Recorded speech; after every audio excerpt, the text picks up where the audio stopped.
Bismillahirrahmanirrahim. Assalamualaikum warahmatullahi wabarakatuh. And very good evening. Saudara pengacara majlis, friend Selguran, Chairman of Sohakam, Professor Dato in Faculty of Arts and Social Science, Excellencies, Commissioner of Sohakam, distinguished guests and gentlemen. Thank you, Dato, for allowing us to use for this faculty lecture. Ratu, thank you very much for inviting me here today, and thank you very much for everybody for spending some of your valuable time with us for one cause, which is for Palestine.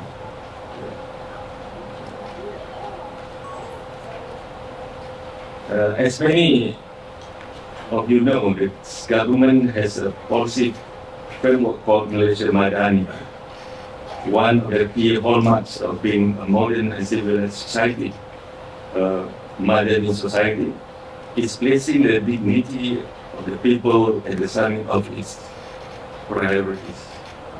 This government strongly supports SOHAKAM and its vital role in upholding human rights for citizens and non-citizens alike in Malaysia and abroad. The unfolding catastrophe in Gaza has sharpened our focus on how countries like ours can respond appropriately and constructively. Accordingly, I would like to share some of my observations, outline several of our immediate steps, and state the three broad pillars of our long-term diplomatic and legal campaign. Make no mistake, this is not going to end anytime soon. At varying levels, the atrocities will continue for many months and years to come.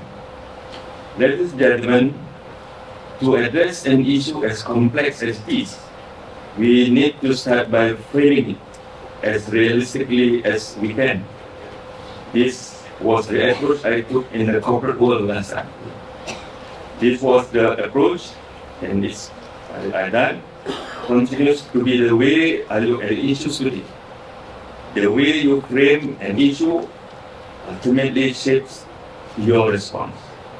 For starters, we need to recognize that what we are witnessing today in Gaza did not begin in October last year.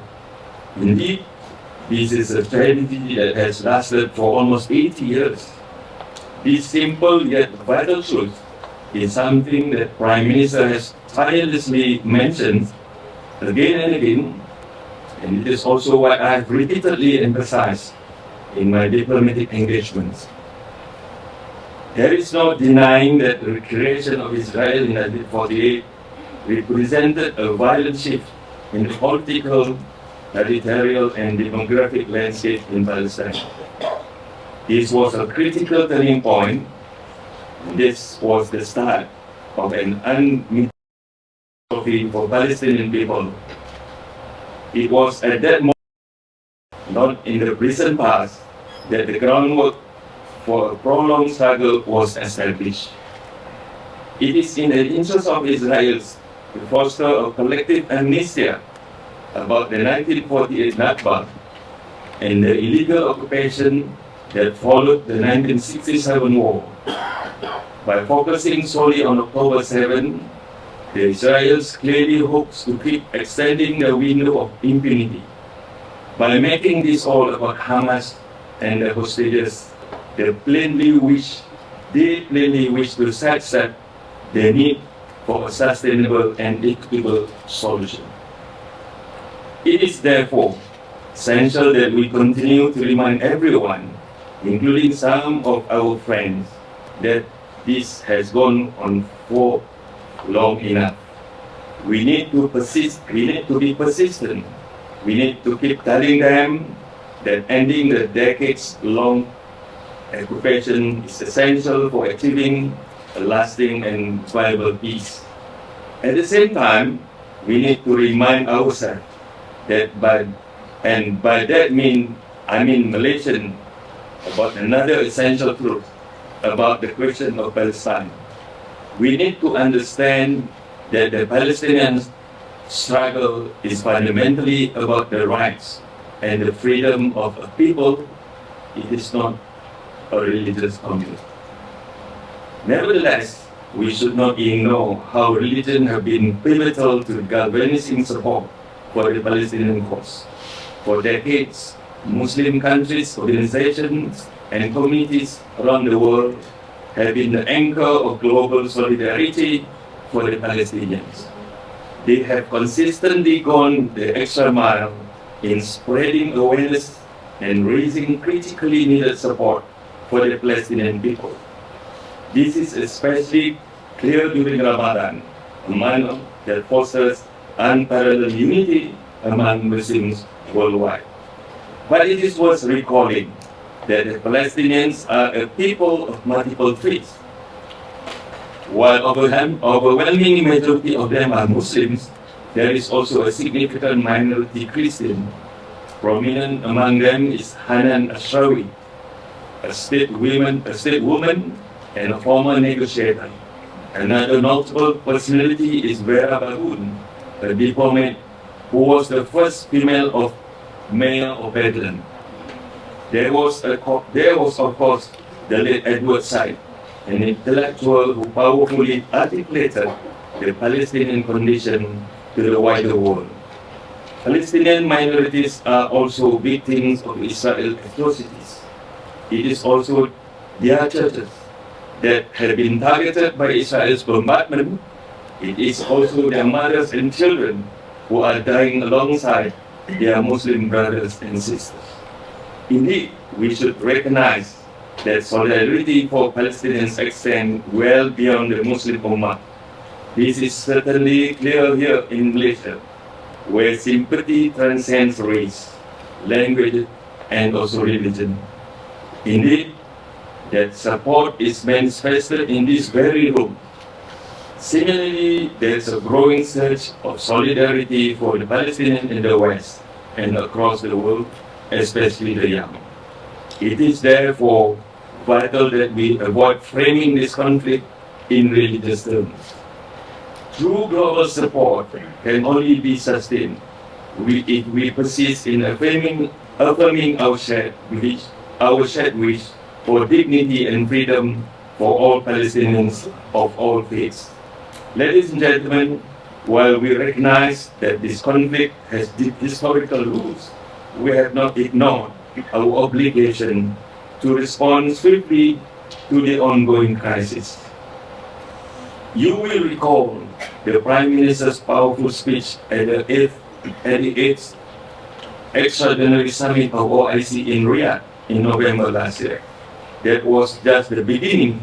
Since then, the Prime Minister and I have used every opportunity to highlight the need for the international community to stop the bloodshed in Gaza, whether in multilateral forums or bilateral meetings, a point to advocate for peace in Palestine. Indeed, my Wisma Putra official and I are using all available diplomatic avenues to pressure the global community to act in the name of humanity. We are working closely with like-minded countries at the United Nations in pursuit of three key priorities. First, to institute an immediate and permanent ceasefire. Second, to establish safe and unhindered access for the delivery of aid. And third, to ensure accountability for violation of international law. The government therefore made the decision to participate in the hearing in late February to call for the International Court of Justice to issue an advisory opinion on the Israeli occupation of Palestine. In Malaysia's submission to ICJ, I underscored the severe legal implications of Israel's action in the occupied Palestinian territories. We made a forceful case that urgent protection is required for Palestinians' right for Palestinian rights against the backdrop of Israel's international defiance.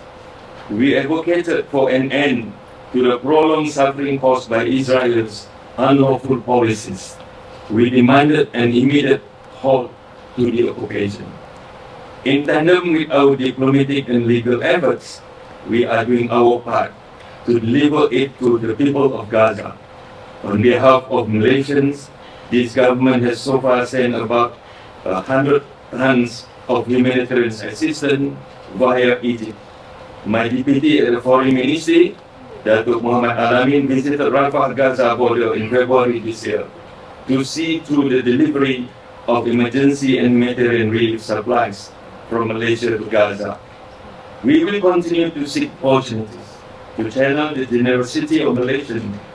In short, we will always be there for the people of Palestine. Ladies and gentlemen, I have just outlined a handful of many initiatives we have taken in response to the crisis in Gaza. But we must be prepared to do this in the long run. So, moving forward, what should be the guiding principle for our diplomatic and legal efforts? I would group them under three broad pillars. One, addressing the root causes. Second, upholding international law. And third, ending impunity. Let me talk about this in turn. First, the root causes of the crisis in Palestine must be addressed. We have made this point repeatedly and we continue to do so. The events that led to the ongoing conflict in Gaza did not occur in a vacuum. The Palestinians have been subjected to years of sophisticated occupation. They have seen their land devoured by settlement and their homes demolished. Any semblance of a future without conflict seems to be diminishing. All this needs to be stopped. Second, the global community must be made to recognize that Israel's policies and practices are in blatant violation of international law. On this score, we must be relentless. We must work with like-minded countries to use all relevant platforms, whether it is Human Rights Council, the International Criminal Court, or the ICJ, to address Israel's flagrant breaches of the rules. International criminality can never be excused. The erosion of the power and credibility of international law could lead to severe repercussions for nations such as Malaysia. Ultimately, our security is tied to the sanctity of international law.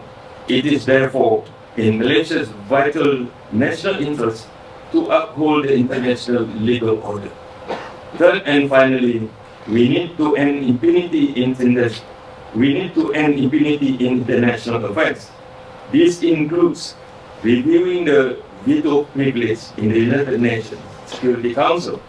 The veto has prevented the Security Council from adopting resolution for an immediate humanitarian ceasefire in Gaza. Malaysia has consistently called for elimination of the veto to uphold the United Nations Charter's principle of equal sovereignty among all states. We have consistently argued against the veto's ability to counter the majority's will. Until the time when the veto can be abolished entirely, we believe that the use of veto by permanent security members should be regulated, preventing it from being used justifiably or abused. Indeed, the application of veto should be prohibited in situations involving mass atrocities such as genocide, crimes against humanity, or war crimes. We understand that this is not likely to happen overnight, but we believe a sustained campaign can raise the reputational cost of using the veto in such circumstances. Ladies and gentlemen, in closing, we must master our strength and resilience in championing the cause of the Palestinians. The road ahead might be long and challenging, but one thing is for sure, we will never give up. We must be strategic and structured in our approach. Through discourse and advocacy programs, we hope to have more governments joining us on the side of humanity. To holistically address the Palestinian cause, we hope that SOHACAM and other partners will expand and diversify your outreach and engagement. Wisma Putra stand ready to collaborate and to contribute to this endeavor. Malaysia will not relent until Palestinians are able to exercise their inalienable rights without fear or intimidation, enjoy fundamental freedom, and live peacefully with dignity. We will not stop until Palestine assume her rightful seat as a full-fledged member state of the United Nations.